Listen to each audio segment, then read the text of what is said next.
Hello, you're very welcome to the Racing Room with AK Bets. I'm sorry to start on a somber note, folks, but I'm lucky to be here at all this morning after a rather unsavoury episode of my local pub last night. Words were exchanged, which led to blows. I only just managed to avoid being arrested by telling the local policeman that I didn't mean to hit anybody, but rather I simply lost my balance, and that's why the other fella is now in hospital. Yes, my friends, where the defence of becoming unbalanced is concerned, I'm afraid that it's open season. Speaking of unbalanced, I'm delighted to be joined as always by Mr. Tony Calvin, Mr. Harry Stewart Moore, and Anthony AK Betts Kaminskis. How are we doing, gentlemen? Morning. Very well, guys. All good. Yes, good. We'll come back to Callum Shepard and whether or not he was fully balanced or not in a little while, guys. The Irish Field are running a problem page. We discussed this last night. So did you hear the one about the farrier that gave a filly a right good shoeing? Turns out it's nothing to do with horse racing, but this is a different story altogether, TC. You want to fill us in? Yeah, it was a story in the Irish Field, proper clickbait material, wasn't it? About he wanted to the guy who was let down by his wife with a farrier. Wanted to know whether he could get his horse back by legal reasons and terms. But yeah, it was an interesting one, wasn't it? Yeah, here it goes. The lead in the Irish Field Twitter that my girlfriend and I split up after I interrupted her and our farrier in the hay barn. Now she wants custody of our horse. What are my rights? And I was thinking we should do something like this for AK Bets, maybe a problem page, and Harry can address any of the issues that come into us regarding farriers and fillies and whatever else they want to talk about. Indeed. Right. Look, how are you pricing up that was made up? Yeah, it has to be made up, for God's sake. I mean, all these things are. Right. Lots to get through, guys. It's been a busy week in terms of legal cases, suspensions, and all that kind of stuff. But I guess the one that jumped out from last week, and I know certainly I feel quite strongly about this, and there are different views maybe out there. But Hanlon has received a 10-month suspension, which will come down to 5 over his disposal of a dead horse from his land. And essentially what happened on the journey from his yard out to where the horse will be destroyed ultimately. He, as he said on Nick Luck's podcast last week and has since described several times, he loaded the horse onto the back of a trailer. There were several guys who should have been with him that weren't.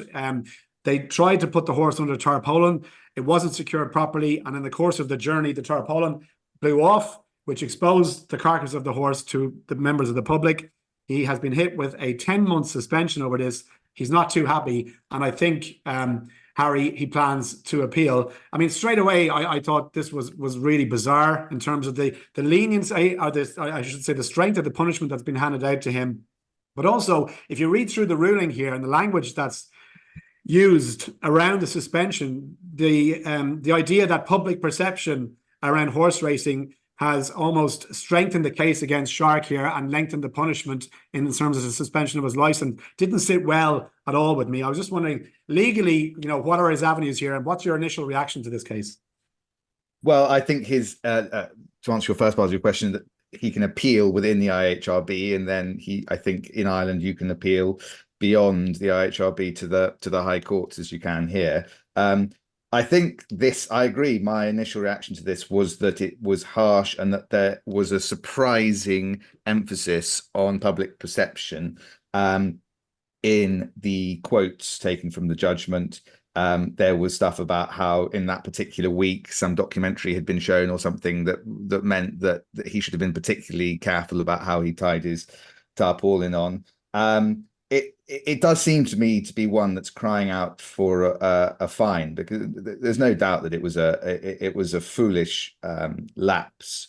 But it does strike me that a minimum of 5 months out of business is very harsh, because of course it's not just John Hanlon who's affected by this, but it's all the staff, owners. There are welfare issues for horses when yards are stopped from trading. I think that there is one potential thing. We haven't, I don't think, got full written reasons yet, or I haven't read them if we have, but I do think there's one element to this which might complicate matters, which is there does appear to have been a finding that he wasn't completely straightforward with the panel. And I think that might feed in potentially to the severity of the penalty. But ultimately, it doesn't seem to me that he was doing the way he was disposing of the horses allowed under the rules. There's nothing wrong with that. It seems to me that what he's being punished for here is basically showing the public how the sausage is made.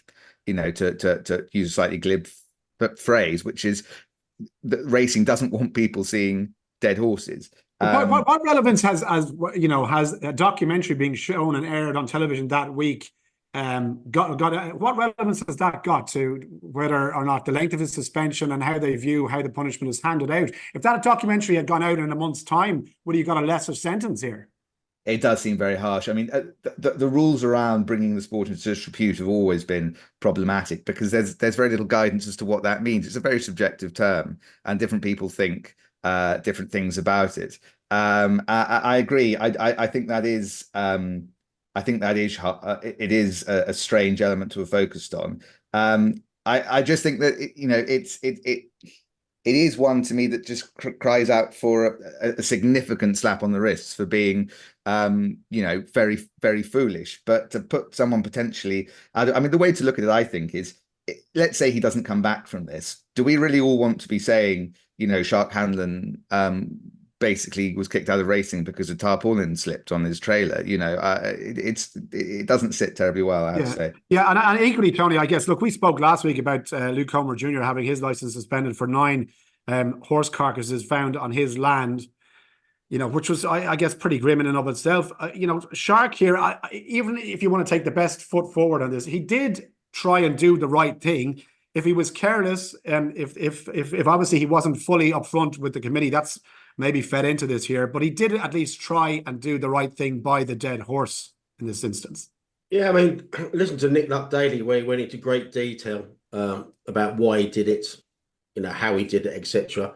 You suspect if he was that upfront with the investigators, he might have taken a different course of action, because the way I read it is it could have only been what he initially said to the investigators when they first asked about this. He wasn't totally, frank and candid about that. But I mean, the 10 months, 5 months suspended is just off the scale, isn't it? It's so harsh, it's untrue. You mentioned Luke Comer Jr. He got 12 months.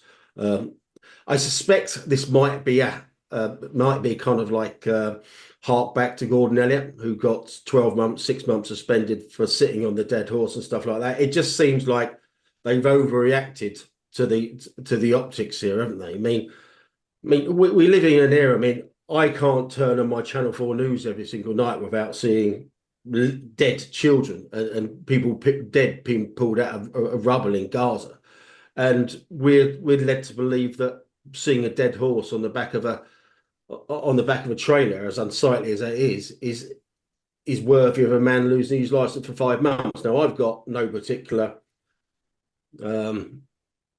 affinity with Shark Hanlon. He hasn't got a great record. I mean, you see some of the comments on social media about in relation to this. They say, yes, it is harsh, but given his backstory, and there's a lot of stories going on about Shark Hanlon.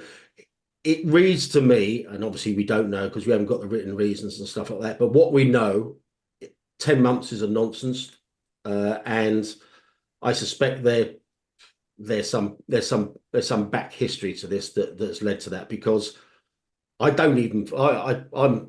probably be more lenient than Harry. I mean, I don't think it's particularly worthy of a big fine at all. I mean, this is. You hear some stories about what he's been up to before, buying low-level horses in a group, and selling. But that's irrelevant. That should be irrelevant. Doesn't come into this though. Yeah. But it just reads like there has to be something more to this than we know. Well, sorry to jump in again. I do think one important element of this, of course, is when I think what that was, seeing that footage, was grounds to investigate whether this guy knew how to look after horses while they were still alive. If you see footage like that, they, as I understand it, they did an impromptu inspection of the yard after this and found that everything was in good order. So I think that is, again, once you've made that finding, you have to start seeing this in the in the context that it was a genuine slip up in the care of horses. And if you're going to go and look at the yard and find no problems with it, it does seem to me even stranger that you think that the approach to this is a potentially, we say 5 months, I say 5 months, it is potentially 10-month ban, because of course if he makes any mistakes in the meantime, it's extended to the full 10 months. Yeah, there was also a picture last week put up of a filly that was formerly in training in Shark Hanlon's yard that had subsequently been sold across to England, and she was in a desperate state. I mean, like clearly starved and maltreated and just left, to rot almost. Very upsetting picture. But again, the association came back to Shark Hanlon, who was forced to put up a video of that filly the day before she left the yard, running around in the full of her health, glowing coat, looking extremely well cared for and happy. I don't know, this association that sometimes gets kind of crossed between where there is actually no real proper evidence. I think if you're someone in Shark Hannon's yard, it must be quite frustrating, I imagine.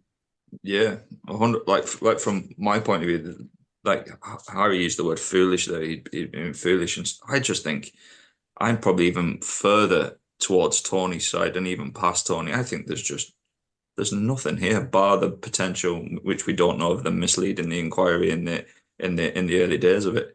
That program that was on, I think it was on RT, was it RT Investigates or something like that, or one of those programs anyway. The week of, that's for me is absolutely irrelevant. I think Shark in that interview with Nick Luck put his case across very clearly. He's talking about the lorry. He said the horse was tied down, the tarpaulin was fully covered. He was making the case of staying with the horse and making sure it was loaded onto instead of left for the weekend, as it was a Friday evening, and this kind of thing. Like when you're driving a big lorry, like it was probably wasn't the biggest truck, but he was making the point that you couldn't see the trailer off the back of the truck he was using as well. So I think it's absolutely shocking, to be honest with you, unless there's something here that we're not being told. From what is out in the public at the moment, like this isn't. Like, just on the lorry, it's not even a fine to me. Like it feels just like on the lorry. Just on the lorry, one of the things that the panel took real exception to was that it was a lorry with Shark Hanlon's name on it. Yeah. Again, you just start to think, well, would it have been all right if no one knew this was anything to do with racing? Yeah. It's not a terribly appealing thing, this obsession with what people outside of racing think. Do you know what it feels like to me? And I don't know if this is true, but what it feels like to me is that program came out on RTE the week previously, and it feels like to me an industry that's just trying to protect its government funding, and that's what it feels like to me. Like that, absolutely no basis in, from what I can see. Like we referenced the filly that was suffering from malnutrition or whatever a year or so after he left Shark's yard. Like I made the point to you guys on the WhatsApp that I've probably had shares in 20 horses years ago. Sure, I wouldn't know what they're doing now. I wouldn't have an absolute clue what they're doing now. You sell them in to the best level of your ability, or whatever. You can't trace these things past. Like I think he made the point of that filly as well being best turned out at Gorham Park 4 days previously or something before it left the yard. Like. Yeah. And people talk about, there's rumours this, rumours that. I've seen absolutely nothing. Absolutely nothing. Forget rumours. People talk rubbish all the time. I've seen absolutely nothing. I go back, sorry, AK, to come across. I go back to Ted Walsh's interview that he did with Lydia Hislop when they were bringing in the new rules around the whip for jockeys, right? And he was just saying, like, if you don't like racing, go and watch Peppa Pig, right? Because racing will never appease the people outside of horse racing that are constantly trying to get it stopped. If you are trying to bring those people on board and satisfy them to enough level to stop their campaign to get rid of horse racing, you're on a losing battle, Tony. And I just wonder sometimes, is racing more concerned with the public perception of what's going on rather than actually what is happening inside the industry, as we all know? Well, the answer is yes. I mean, it is a sport that relies on, there are going to be any number of fatalities with horses, and that has to be dealt with. I mean, and like I said, what happened with Shark Hanlon presumably goes on with every single trainer in Ireland and Great Britain every week, or if not every month of the year, because you get a lot of horses dying at home and they have to be, for the want of a better word, disposed with. And it's just, I really don't get the Shark Hanlon thing, but I also added on to the discussion is, I mean, it's fair to say in Ireland, there's a different attitude to horses as work animals, aren't they? Rather than in England. I mean, the animals and horses in Ireland, they are viewed differently as they are in the UK. I mean, there's a kind of pet element in the UK, but that's not the case in Ireland, isn't it? So I think there might be a certain harshness there that the IHRB are trying to address, but I think that's wrong. But I'll link it to the fact is this is getting lots of kind of like airtime and print time as well. I mean, there's a couple of cases with female jockeys over here that are getting next to no coverage. Lauren Keane Hawkins in particular, yeah. Yeah, I mean, she's kind of she hasn't regained full consciousness yet after a fall at Worcester recently. And obviously that is the human element should be 100%. as important, if not more important. It should be way more important. So you've got that, and this was brought into, and it was a fault of mine as well. And I actually forgot about this. Josephine Gordon, who I've done some work with before, she's great. She won a big handicap at Kempton on Saturday. She made a point of donating her full winning fee there to a jockey called Alice Proctor, who again suffered life-changing injuries after a fall at Cartmel in July. Now, to my discredit, I totally forgot about that, and even at the time, I probably just like glossed over it. And so there's a GoFundMe page for Alice Proctor, who's presumably still in a very bad way, and maybe Graham Lee like.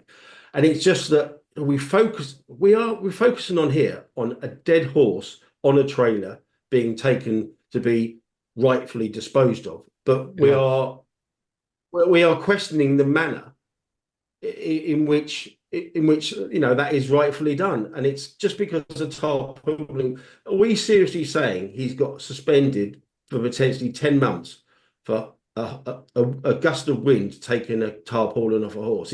There has to be more to it. Yeah, and look, in the case in Lauren Keane Hawkins as well, I mean, 22 years of age, she's yet to regain full consciousness, as you said, but Kim Bailey did provide an update on her condition last week. And look, hopefully it's positive, he said. And also, it should be noted as well, the Injured Jockeys Fund have played an absolute blinder here as well, coming straight in, which I know is what they're set up for.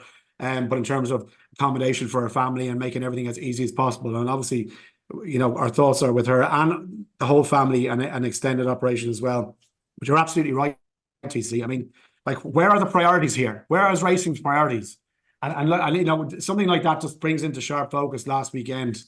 I think what is a completely disproportionate view of what's happened with Shark Hanlon and then other instances as well, which should be given more attention. And look, we'll see what happens. I've no doubt Shark Hanlon plans to appeal, and Harry, we'll keep an eye on it and see. Don't ask Harry how that appeal will go. Yeah, we won't ask for your thoughts. Quick nod as well, we're on it. Holly Doyle, 1,000 winners last week. I heard her being interviewed. She doesn't wholly enjoy being interviewed by the press about herself on it, but look, 1,000 winners, TC, I think is definitely worth some recognition, given, I guess, her story over the last few years. Yeah, and she's generally, one of the nice people in the weighing room, wasn't she? She's married to Tom Walker, and they come across as just a very, very lovely couple. And obviously, she's done remarkably well to get to 1,000. Not many do, and she's only quite young as well. I think she's only 27 as well. So yeah, any more wins than her yet? Yeah, right. Just a couple of races to get through from last weekend, and the Betfair Sprint Cup, Tony, at Haydock. I did see a lot of comments after the race here saying, look, this is a Group 1 in name only here. The standard of horse was not what it should be. You can poke holes in the winner, Montesib. Obviously, the draw was interesting in terms of where the winner came from, and indeed the second, third, and fourth came from. But is this race dying a bit of a death in terms of the quality it's able to attract now, do you think? I think as a whole, I mean, the sprint division is, they take turns of beating each other. So there's been no star around in the sprint division for a while, and it's certainly true this season. So yeah, it was a draw race. It would have no relevance going forward. In fact, we got a question about the draw a bit later. Yeah. Other stuff this weekend, Tribalist stole it from the front in the Moulin. I think Sharon come out with flying with a lot to credit him as well. So I think Sharon is probably still the miler, even though he got beat. What else do we have? We had Cathedral, very impressive on a 2-year-old debut. Another Amo Racing horse. Again, Amo is something we'll come on to in a moment as well. The operation there. And what else do we have? Well, with Kalpana, there were talk about maybe going for the Arc after a very impressive one at Kempton, where she was literally backed off the boards. I mean, she was 11-4 in the morning, and she went off at odds on. So yeah, it was again another. Even though it was a Group 1 weekend, it was quite a low profile one, and I think we've dealt with the leading contenders from last Saturday and Sunday there.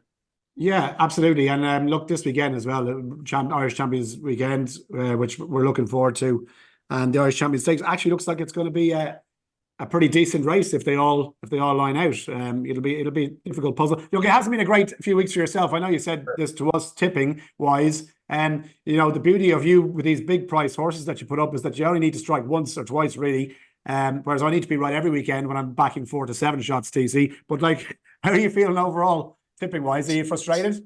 I've been through worse runs than this, but yeah, I mean, it's like my average price. I did have a look. My average price is about 13 to 1. So you are going to get. It's only a 3-week period, so I'm not particularly worried about it. I am very kind of like. I wouldn't say what's the word I'm looking for. I mean, I am really conscious of the fact that I'm quite professional in what I do. I try to go into a lot of detail, etc. And when it goes wrong, it is. I wouldn't say I view myself as being unprofessional. I do take it kind of like personally, but yeah, I'll stick with it. I'm not going to go chasing 4 to 7 chances. But it was interesting. The best tipster in the business, Hugh Taylor, he did an article last week because he went through a terrible summer. I mean, I think he lost 5 months in a row, which for him is unheard of. And he actually wrote a piece saying, "I'm not going to change. But I've been doing this for 11, 12 years, and he's been doing it probably as long, if not longer." And he just says he views everything in a prism of 1 to 2 years, not 1 to 2 weeks. And it's a fascinating thing. And I know I've spoken to a good friend of mine, Paul Keeley, about this, and he just says, just don't change anything. He's been through horrendous runs up to 6 months before. I'd be the exact same too, Tony, to be honest with you. Like my suggestion would be, I think it's probably different. It's probably why I'd absolutely hate it. Well, maybe is tipping publicly, because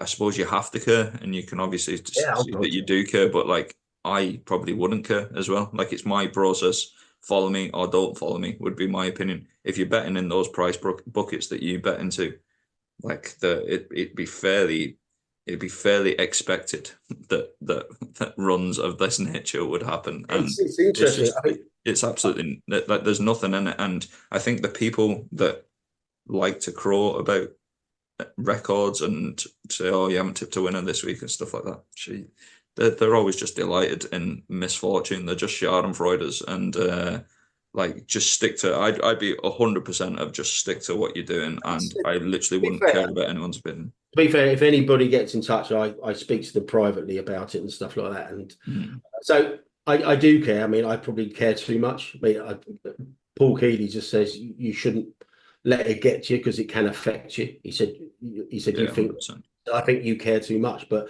I don't think that is the case, because you're giving recommendations. And it's I mean, obviously you're a big golf man, and obviously you work with Steve Palmer at the Racing Post. Steve went through a couple of horrendous years, I think.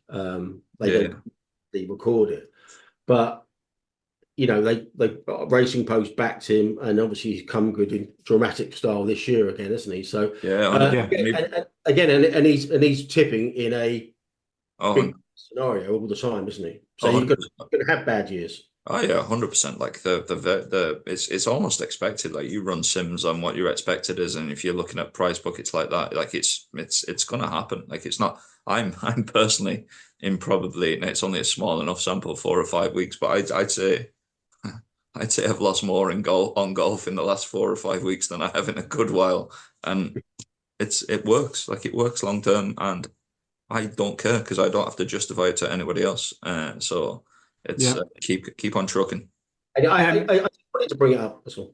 Yeah, no, absolutely, and rightly so, and that's great, and it's good to talk about these things. Matt Chapman last week, by the way, great news that all jockeys that recently missed the BHA racing tests at race courses, and specifically Oisin Murphy, have no case to answer, despite the abuse on here. Yee-ha! I mean, like, at this stage, Chapman must physically be able to count the hemorrhoids on Oisin Murphy's backside. His nose is so far up there. What in the name of journalistic integrity is going on? Well, Anyway. I think we'll gloss over that image. We'll talk about dead horses on trailers. Right. Okay.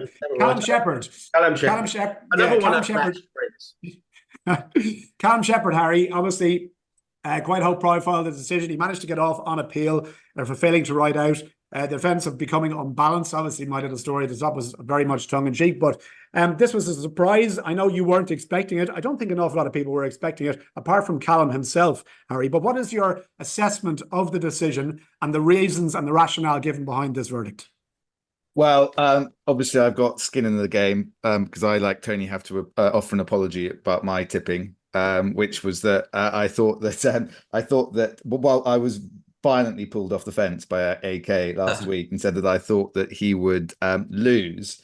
And I think reading the reasons, I remain of the view that this doesn't make sense. So essentially, the panel appears to have accepted. So his case was that he, with his fifth and final use of the whip, he lost his rhythm in sequence with the horse's movement and stride. He'd become unbalanced in the saddle, coming down hard with his backside and bouncing back up as a result, which gave the false impression of standing in his irons, which he wasn't in fact doing. He said he rode as best as he could in the circumstances without any symptom of the horse. Now, the BHA said, Louis Weston, who I very rarely agree with, but I certainly agree with on this one. Louis said, well, that's a mistake. You know, that's a jockey's error. And the rule is you must be seen to ride out a finish.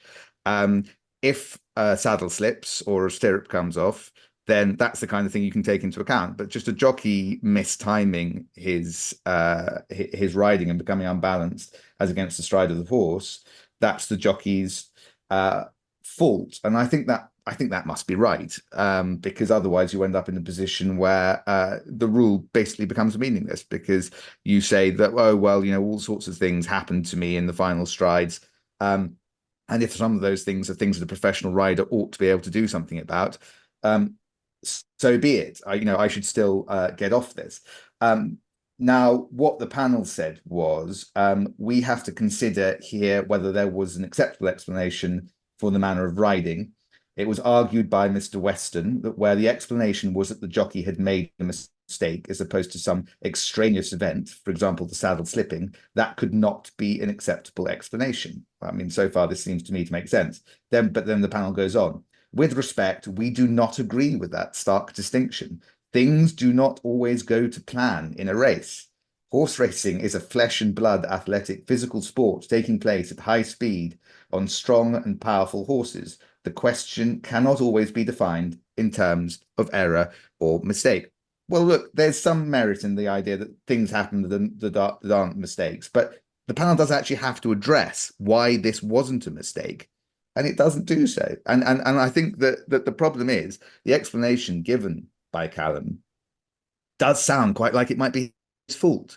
And that's just not really addressed by the panel. So I do think it's wrong. That said, I'm really pleased for Callum that he did not get 18 days for this. And I think this is really where we get to, is the rule. Absolutely. Had he got a slap on the wrist for this, that would have been the end, which is what he should have got. That would have been the end of this. You know, you should ride out a finish where you possibly can. It's, you know, when it's infinitesimally small in terms of time, there should be a slap on the wrist. The problem was that the rules require him to get 18 days for that. And so we've gone through a 3-hour hearing and frankly, quite a serious bit of fudging by the panel in order to undo a really bad bit of rule drafting yet again. Can I suggest that Callum Shepard has come out of all of this exceptionally well? I mean, not only just from what I've heard from him when he's been interviewed on this, you know, he sounds like a really well-spoken, intelligent, charming fella, first of all. He's obviously a clearly very talented jockey. And while this case at the beginning, when he was facing 18 days of suspension, must have been his worst nightmare, I think now he'll look back on this, Tony Calvin, and say, you know what? This wasn't the worst thing that could have happened to me. No. He like I said, he seems to be universally loved, doesn't he? But there is a betting element to this as well. I mean, if they did, no, he only dead heated in the end. I know he thinks he won outright, and he puts up that photograph to support his case. I mean, there was a betting element to this, and I think on ITV on Saturday they said, well, actually, kind of like nobody really lost out here, so this is the right decision. Well, punters did, because the dead heat rules apply. I mean, people say he should have won outright and etc. But that's by the by. That's a totally separate issue. But yes, I agree. I think he's come out very well. He's come out very eloquently on every platform I've seen. So yes, I would. Yeah. He's done brilliantly, and as I say, I'm very pleased with him because it was the wrong penalty. Do you? I know you spoke about this midweek as well, Harry. But I mean, having read the written and judgment now, is this going to open the floodgates for potential defences against failing to ride out? Do you think this is going to leave an awful lot of jockeys who are in the same position with a pretty strong defence now?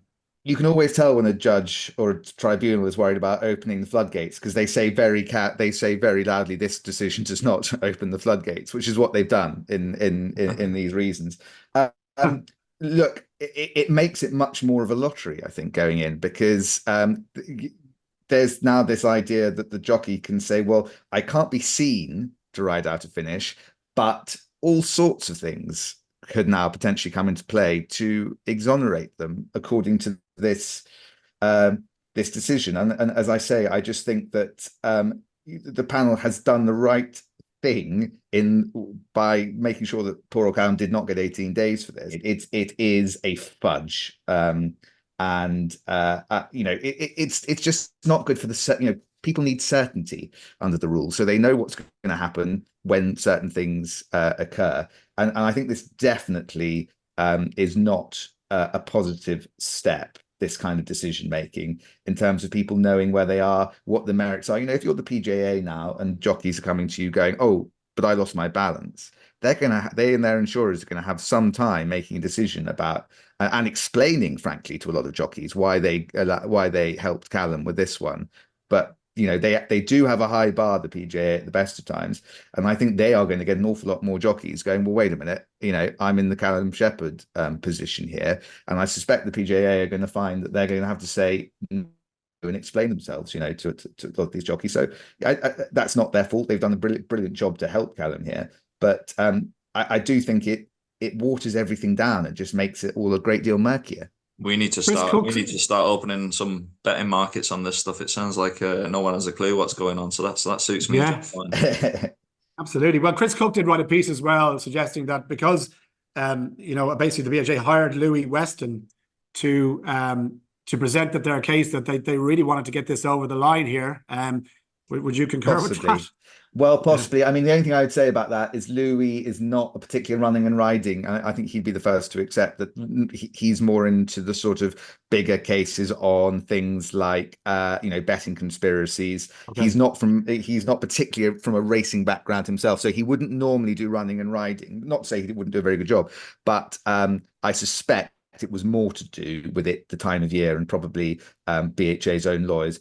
One of the gripes I've had for many years is the BHA employs an awful lot of lawyers and still tends, alarmingly in my view, to go to external barristers when it employs quite often 3 or 4 at a time itself, and that's racing's money, we mustn't forget, that is paid. But I just suspect on this occasion it was a holidays issue, because you wouldn't normally get Louis doing a running and riding inquiry. I can't remember him doing one like this.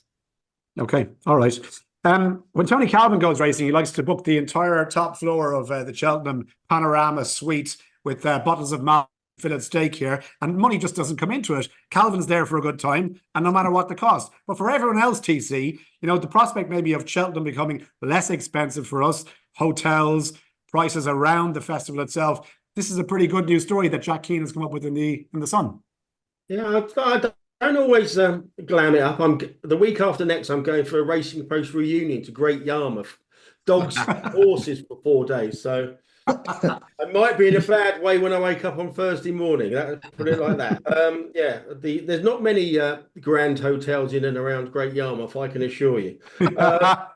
Yeah. Jack Keane did a very good well, he said it was an exclusive. I hadn't heard it anywhere else. Basically, obviously, an extortionate costs of going racing and staying locally to Cheltenham.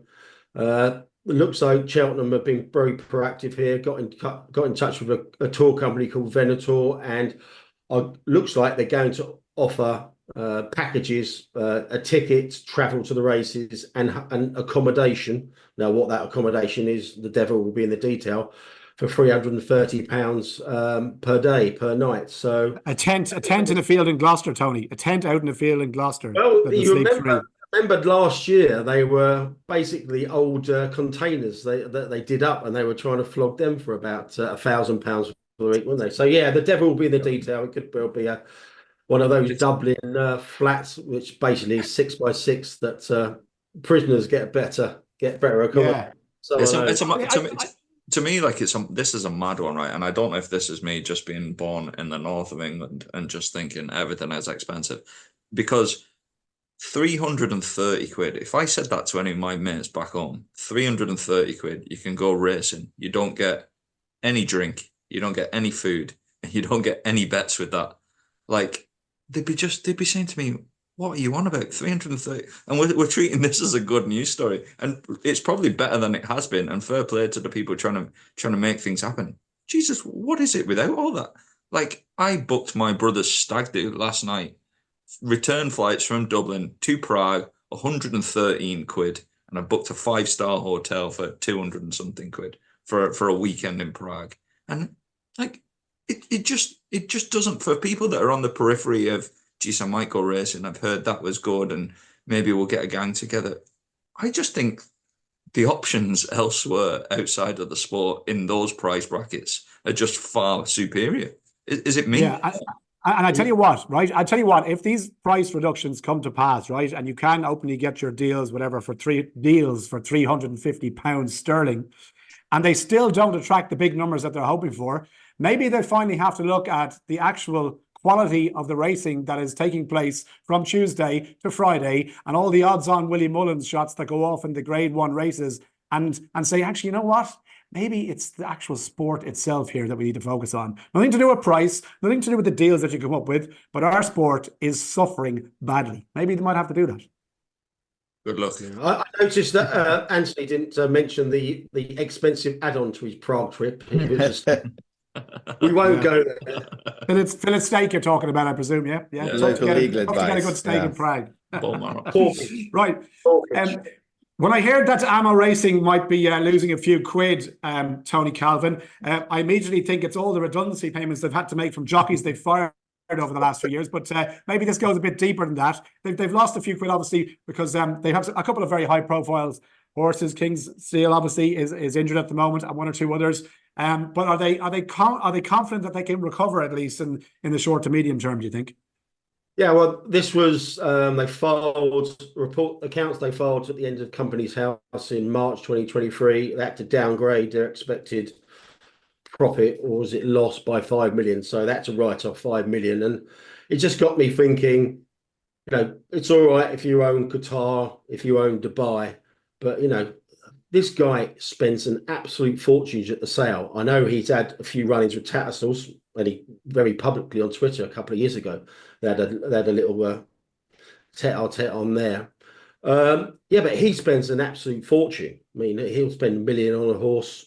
In fact, Cathedral, who mentioned, who won at Lingfield last week, a very, very exciting 2-year-old filly, he spent 800 grand on that. I mean, I know he's a football agent and he's probably not short of a few quid, but he's spending absolute fortunes, and he's not going to make it pay, is he? You just wonder their longevity in the sport. You can't go on just spending an absolute dashing. And those I think he had a horse called Angelo Buonarroti run recently. Spent £1 million on that 800 Cathedral. That's like I think this is This is a loss-making sport at the end of the day. Like you say, if you own Qatar, if you own Dubai, if you own Galileo, you're probably grand. But even at the top level, you look at these guys, they're paying a hell of a lot of money to get interviewed at Royal Ascot on ITV for 3 minutes, and making a prat of himself as well, to be honest with you. But Yeah, like treating these guys as just because they're pumping money in, as we've seen with other big high profile owners up the north of England recently enough, that's probably not the best idea as well. This is a loss making vanity project essentially, and they're probably on the track, probably over indexing for performance as well, and they don't seem to be happy with that as well. This will end in tears at some point. Do you think do any of you expect to see King of Steel back on a racecourse, Tony? Do you think he'll just be retired to stud when they have him tip top and off he goes, or do you think you'll see him again on a racecourse? Well, the latest is he's recovered, but it's been a long road back, and probably not. No, I mean, if they can get a good stallion syndication, they might get a few quid back there, but I wouldn't be best positioned to know how much he's going to stand for, etc. But I think it's a house of cards, or racing's finances at the best of time. And when you see Godolphin going more over to abroad, especially America, to actually kind of like recoup some money, it just tells you it could well be when Sheikh Mohammed dies. A lot of people, they're old men in the sport, and a lot of big long-standing owners have passed away recently. It's if their offspring and their sons and daughters, it's been lucky with Sheikh Hissa, with Sheikh Hamdan, that she seems to really buy into it. But if they're lucky with Sheikh Mohammed, he's probably got about 60 of them. Yeah. But I mean, like I said, if they are trying to make it pay Godolphin, it just shows you how precarious the situation is over here. Yeah. Okay. A couple other stories to touch on here, guys. I know the Irish Trainers Association here filed accounts basically for the last year, and they're €2 million in debt. There was a pretty high profile case surrounding Chris Gordon, who sued the association for libel recently, and probably about a year or two ago now at this stage. I think he won 300,000 personally, plus 1 million in costs. But according to these accounts by the Irish Racehorse Trainers Association, they're €2 million in the hole, which means they're not going to be able to pay this 300,000 or the legal costs anytime soon. They are a limited association company, I think limited to something like £5 per member in terms of personal guarantees here. So it doesn't look like, on the basis of what we've seen on these accounts, whether Gordon is going to have any joy in actually realising the damages that he was awarded. I don't know if any of you have a view on this one, but they're obviously in severe financial trouble. No, I just added it in just to kind of like tick a box really, because I haven't really heard it discussed a lot recently, and obviously it was brought into focus with the accounts becoming public recently. So yeah, I don't know what ramifications that has for Irish trainers in general. But I just thought it was worth noting. Yeah. Okay. All right. We'll move on then, gentlemen, if you don't mind. And we do have questions, by the way, to get through at the end of the show. And thanks to everybody who sent them in to Tony.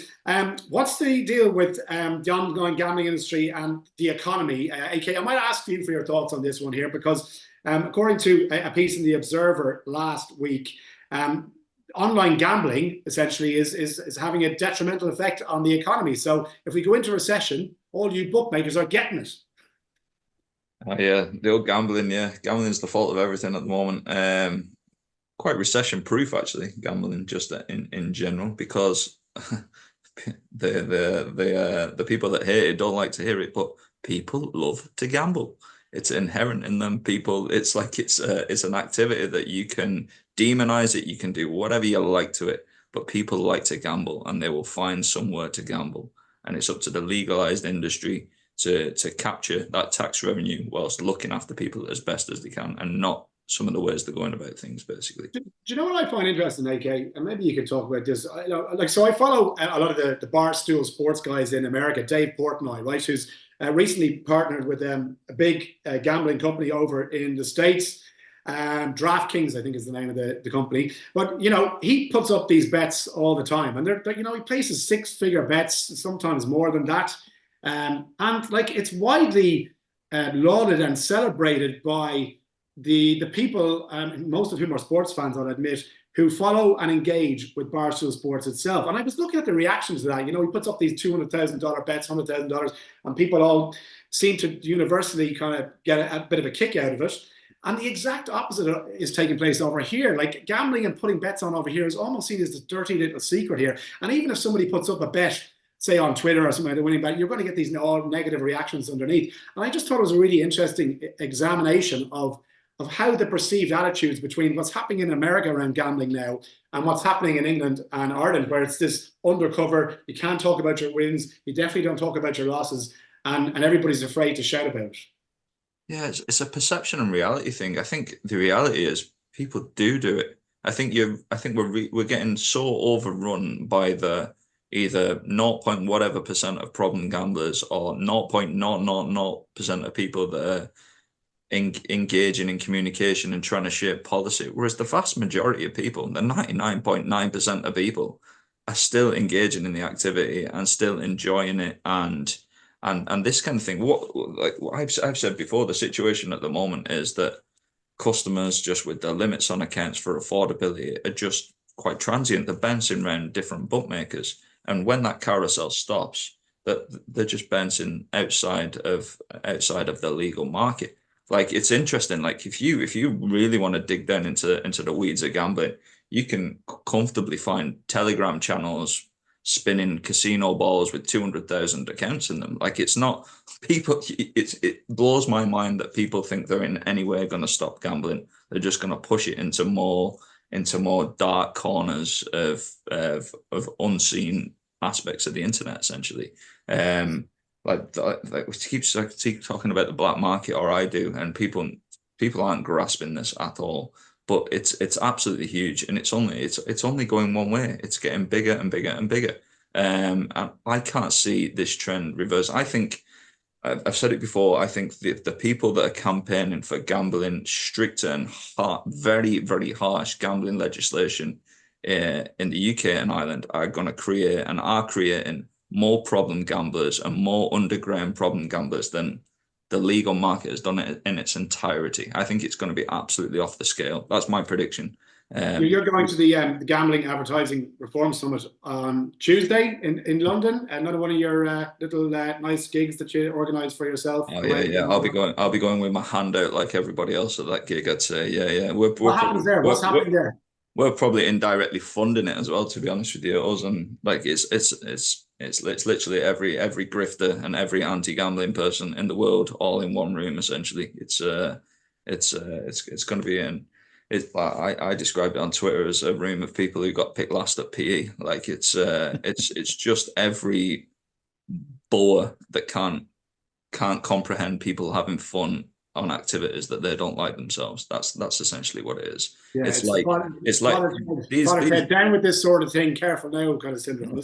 It's interesting though as well, because the point you make about the black market, okay, the one area where the antis don't really like to go is the black market. They don't like to talk about it too much because they realize that one of the biggest threats to overregulation is or their arguments in support of overregulation is that you're sending people to the black market. There was an article in the Guardian the other day which referred to some piece of think tankery, which was that said that gambling's bad for the economy. Basically, was the brunt of the article, and the way it addressed the arguments against higher taxation was to describe the danger of money or punters going to what they call the unregulated offshore market. The article does not use the phrase black market. They don't want to use it. It's not the offshore unregulated market. There are plenty of people here with WhatsApp that will take your money if an operator won't. But the antis really don't like accepting that because it is a real problem for them. Yeah, 100%. And I think that you're talking, I think there was probably preempting it, but there's probably a question on single customer view and things like that. And if that, I don't know if you're going to touch on that, but that is essentially going to make that carousel of legal bookmakers in the UK and Ireland even shorter before the next step to jump into the black market, essentially. Like, I cannot stress enough that these guys are they genuinely are achieving the direct opposite of what they say they want to achieve, and they're just too thick to understand it. Basically, that's essentially it. Yeah. Okay. TC, we're recording this on Monday morning. Bit of a blow to to Newton Abbot today in terms of the size of the fields, and the one race in particular. I think Henry Daly's been commenting on the cancellation of one of the races that was due to run today because there was just the numbers in it were just paltry, and 3 of them I think in total, including Daly's horse Jimmy the Digger, in a 3 mile 2 handicap chase, but it was removed then following declarations because the BHA are trying to crack down on these races.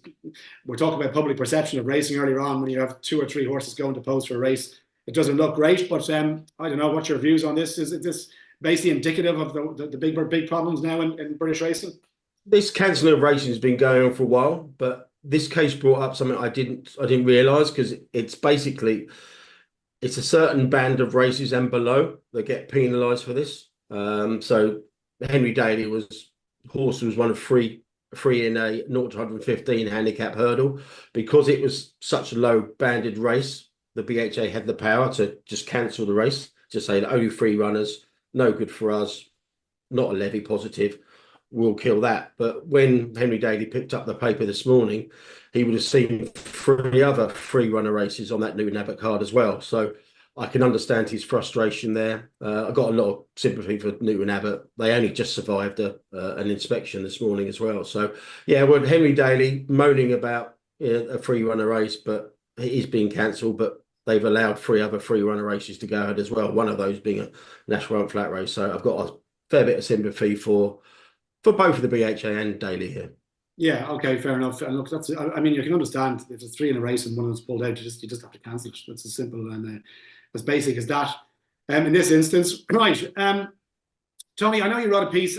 Well, you kind of published a piece, I guess, that you had collated information from people in the industry, colleagues, friends of yours as well, with a keen interest in gambling on television. And look, this is, I know you feel quite strongly about this, as do a lot of people, and it's something that has popped up an awful lot over the last few years. And this, I guess, the unwillingness of television companies to embrace betting as part of their mainstream television coverage. And I, working for RTE, which is the state broadcaster in Ireland here, see, I guess, their view on this as well.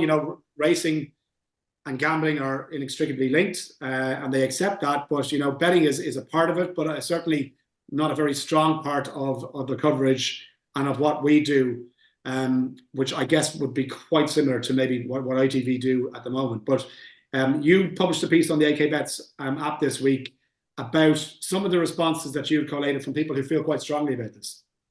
Yeah, what it was, someone, I'll say what. ITV. I'll say it was ITV. Someone from ITV approached me after Cheltenham Festival last year, in March 2023, just saying, how can we improve our betting coverage? So I did, obviously free of charge. Everyone else supplied their time, free as well. So I approached more than 9 people, but 9 people got back to me, and some were at great length, and I just published them in full on the AK Bet site last week. It's currently got 81,000 views, so there's a lot of interest in that. And if you just go and read it on the site, it just gives you an idea of what clued up people in the industry. Some were bookmakers, most were punters, some ran their own websites. So I took a range of people and asked them how they improved betting coverage. And the one thing that really came out is that, we have to stop viewing betting as a dirty word, coming back to what Anthony said just recently on this podcast. And they were very constructive about the way that they should go about this. Basically, they should, we've gone on the days when we had 2 betting, people on Channel 4, Tanya and Big Mac. It just shows you how far we've gone down the line, and we just don't have one anymore on either of the 3 channels, really, which, considering the sport wouldn't exist without betting, is curious in the extreme. I remember when ITV got the contract from Channel 4, it's basically at once, and Matt Chapman was hired as their betting frontman. Not a well-known fact is, at one stage, that was 50-50 who got that job between Matt Chapman and Dave Nevison, and Chapman got the nod, but Chapman obviously has viewed his role as far more than betting. Who'd you prefer there, Tony? No comment. But Oh, the one thing I just want is accuracy, and that's what you don't get. I made a point of watching ITV racing in its entirety on Saturday, and I don't know whether it's because I published that and I put a few clickbait quotes up on Friday, stroke Saturday morning. I don't know if it was in response to that, but it was far more betting focused on Saturday. They started off by the betting, the on-course bookmakers by the paddock. They started off there. They made it betting focused. They did accurate market movers in the morning. Immediately from that, they went over to Ollie in the ring. And there was more of a conscious betting focused effort. I mean, what ITV do now, they just basically marry the commentator's role and as the betting correspondent. So even when Mark Johnson's on, he'll do the two, not particularly accurately. Richard Halls is a bit better on the accuracy front, but you know his main job is commentary. Why they haven't got a presumably ITV will say editorially they have to strike a balance between like people like yourselves, TC, who are very much industry experts and betting experts, and people who are casually tuning in maybe to watch a bit of racing and to kind of watch the sport on a kind of a grander scale. I know, like from RT's point of view, they would say similarly as well. Editorially, you have to get a balance between the two. If you're all betting and you're all, you know, targeting people who are specifically focused on that, you're going to alienate a huge amount of people who might be casual viewers, and there has to be a balance there. Yeah, I think one person, I can't remember who it was, and if I could remember, I wouldn't tell you who it was. They just said, look, you've got to grasp the fact that people are tuning in because they've had a bet. They don't want to tune in because they want to admire well, the phrase was a great phrase. They don't want to admire the majesty of the thoroughbred. They're tuning in, the vast majority, because they've had a bet. Now, of course, you have to have a balanced program. Of course, you have to have your paddock stuff, big meetings, your fashion, your et cetera, et cetera. But you've got to grasp the fact is there is no. I mean, you just have to have a nominated betting person to be on top of it from the 48-hour stage all the way through, because the one thing that really annoys me is the lack of accuracy about the betting. There's a lack of knowledge there because, like I said, they haven't got a person whose job it is to talk gambling and talk betting. And flip that round, guys. How many people are you alienating that are watching that program saying, "Where did you get your lovely green dress from?" Like, who cares? Like, it's a green. It's a green. I don't know a single. The majority of people the Vox Pop stuff is dreadful. I don't know a single person who tunes in to watch racing for the fashion. I don't know a single person who tunes in. Absolutely nobody. Everyone is watching it because you've had a bet on it. There's nobody else. There's nobody cares about. To what extent in the paddock?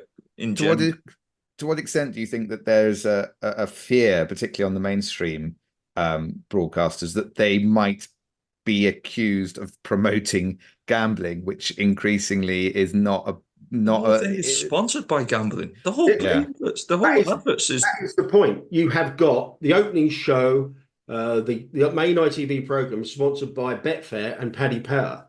You've got Racing TV. I think they've got 4 betting partners that get on screen coverage. It's the same with Sky Sports Racing. So there is there's a strange divide between we're happy to take the advertising money and the sponsorship money between the programs, but we don't want to deal with the betting side of it in a professional and accurate manner. It's also interesting to me that ITV have definitely changed tack in the last 2 weeks or so. But nobody's publicly acknowledging that change. They were very strict. They were very adamant that no, this is BAFTA, whatever. This is the way we're going to do it. And they've definitely changed, but they're not acknowledging. No one's coming out and saying, yeah, we are doing more on gambling now, because unbelievably, it's what everybody wants. Last thing on this, are Racing TV, who are a specialised racing pay-per-view channel, Tony, are they any better at covering betting, do you think? Or could they also improve, do you think? Well, like I said, I did basically a show on Friday night. Sometimes it was Thursday nights, looking ahead to the weekend's racing. Basically, in great detail, it was just me and a presenter. Went through all of it. Went through the betting from start to finish. Provided video clips. Did my stuff that I do now about all the stats and information angles and stuff like that. It went down very well, but that got canned in 2018 because Racing TV got the Dundalk Friday night racing coverage, so they did away with the betting to a certain degree. Now they are better, but they have Dave Neveson in the studio on Saturday mornings, and that hasn't changed or evolved in the last 6 years or so. They don't have a dedicated betting show on there at all. There's a lot of clamour for an anti-post program or stuff like that. It's just they don't. Of course, they would do it better, but than ITV, because obviously they've got more time and they've probably got more specialist staff in that manner. But Sky Sports Racing did a trial one midweek day about making it a really betting focused show, and after that never got heard of again. So I think there's two things here. I think the most optimal way wouldn't be to do betting shows in the week and stuff like that. It's to really condensed, accurate information just before the start of each race, like in the 10-minute window before the start of each race. And some of these channels are doing multiple meetings, and they're clashing with each other and stuff like that. People want accurate information on the race that's going off. Essentially, that's what the focus should be. It shouldn't be a lad down at the start trying to get a microphone up to a jockey as he's going into the stalls. Like, honestly, it's nothingness. Accurate information on what's going on in the market prior to the off with some commentary around that. And that would massively help. That's what people want. Yeah, and just before, I know we got questions and we're struggling with time. It's just that the ITV that I saw on Saturday was a vast improvement I've seen in previous weeks on the betting side. Okay, well, there you go. That's a nice positive to finish it on. And we do have some questions. Please be brief, lads, because people see over an hour on this and they generally go, oh, Christ almighty. So, Andrew Mount, why don't all tracks that feature big screen, big field sprints issue going stick readings for stand side, centre and far sides like York? Last year's Sprint Cup at Haydock had huge bias, far side no good. First three on that side were Kadim, Millstream, both Grade 1 winners since, and Anaf, form of 1-1-2-1 since, including Grade 2, 6th, 7th and 8th overall. Could be the same again this year, but punters in the dark would have been handy at Ripon for the Great Street Wilford too. I'll deal with this very quickly. Haydock did. They actually, Andrew sent that for on Saturday morning. Haydock did provide that. Basically, every single course should. We had a situation last month where Newbury didn't, for a Group 2 meeting, and the main Saturday meeting, didn't even provide a going stick at all, let alone across the track. So yes, all courses should do it. Okay, good stuff. David Robert Beale says, what's the future of high street betting shops in 5 to 10 years? Say hardly any customers in when I pop in, even on a busy Saturday. Yeah, very briefly, AK. I mean, are they becoming obsolete? Is everything just going to end up online? I think they're getting less and less relevant. Yeah, unfortunately, I think there's probably two strategies. There's the way Star Sports have gone about it and trying to hire engaging customer service people and a small portion of shops and try and provide knowledge when you're in the shops. And there's probably the way maybe an operator like Ladbrokes has gone about it, or the bigger firms on the high street have just filled the shops with staff that are akin to motorway service staff. There's lots of turnover of staff and there's very little engagement in the community, and that seems to be the way it's gone. There was a project I saw at Paddy Power around the halo effect of having a shop and what that did to online custom in that area, and that had something to it. But I think that was a number of years ago. I think especially post-COVID, the older people in general didn't come back to betting shops. They probably found new outlets. Just very quickly, Harry, does the lack of knowledge from staff, does that relate to kind of like a lot of legal disputes that you see?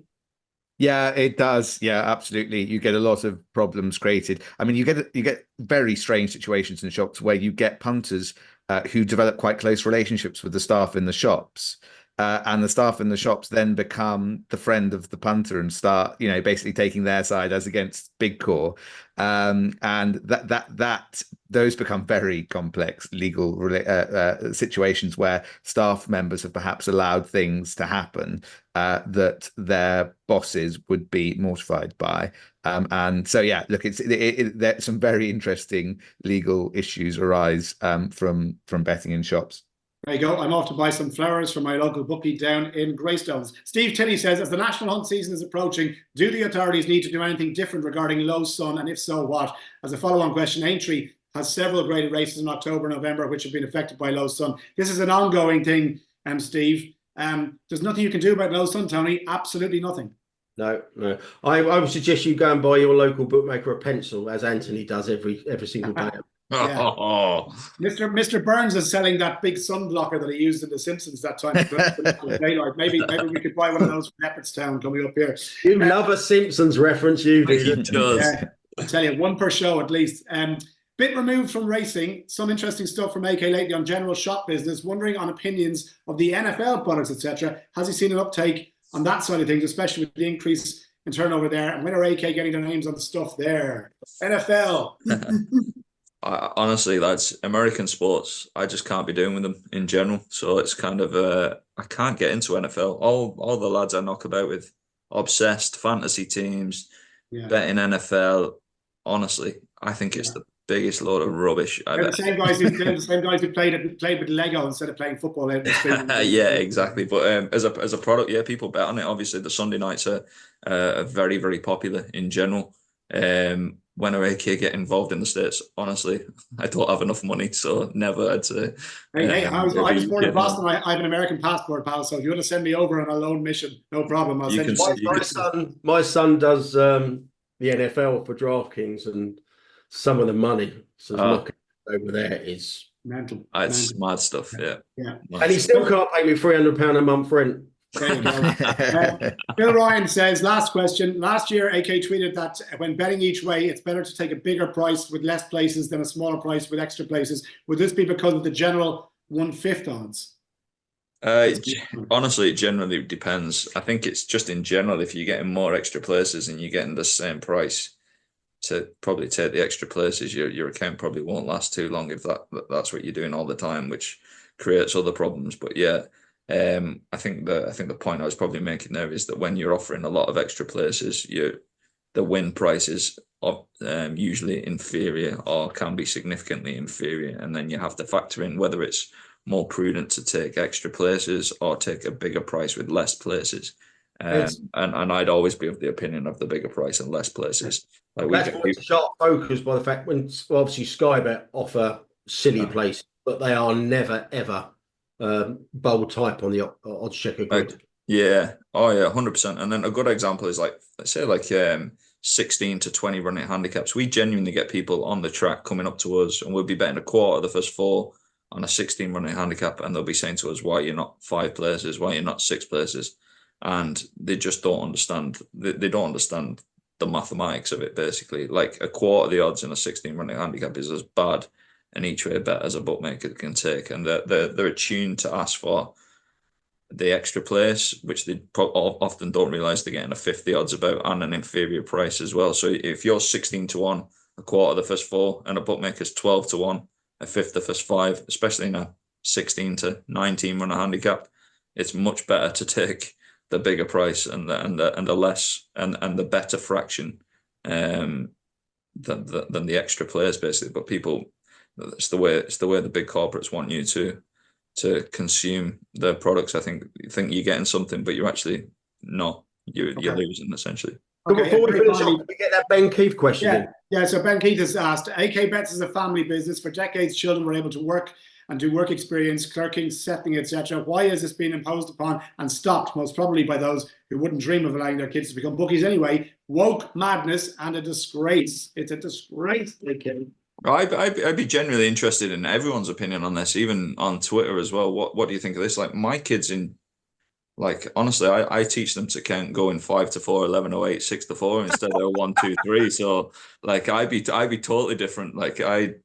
I think it's good to understand maths and be able to critically think as well. And you can do both of those things if you. I'm numerically dyslexic here, and my 14-year-old son just got a watch for his birthday and still can't tell the bloody time. So I'm absolutely no relevance to this. I think giving the kids Tic Tacs in AK's house, I was a bit different from everyone else. One of the feedbacks I had from a punter, actually. Well, surprisingly, he reckons it would be a good idea if they put betting on the maths curriculum at school. So, but it's just pie in the start. I mean, legally, you wouldn't be allowed to go anywhere near it. Yeah, you probably can't, but you can do it subtly as well. You could teach probability a lot earlier for a start, which would be a help. Kids, getting off topic here, but kids in general should be learning about mortgages and interest rates and the effects on different kind of investments and things like that. Like the biggest purchase the majority of people are going to make in their life is a house, and the amount of people that just don't understand basic maths in relation to mortgages would be absolutely off the chain. That's far more relevant than what you're going to have your 50 quid on this week on with me, hopefully. Yeah. Okay. All right, lads. It's been a pleasure. As always, we ran a little bit over time, but sure, you know what? We've so much content. We think it's just about worth it. Download the AK Bets app for all the latest sports and offers. Enjoy whatever you're doing, lads. We'll talk Champions Weekend next Monday on the show and everything that happens in between. I'll leave you with this. Just keep an eye on all the Farriers out there. Whatever you do, don't leave your girlfriend in a room alone with them. Until next week, take care.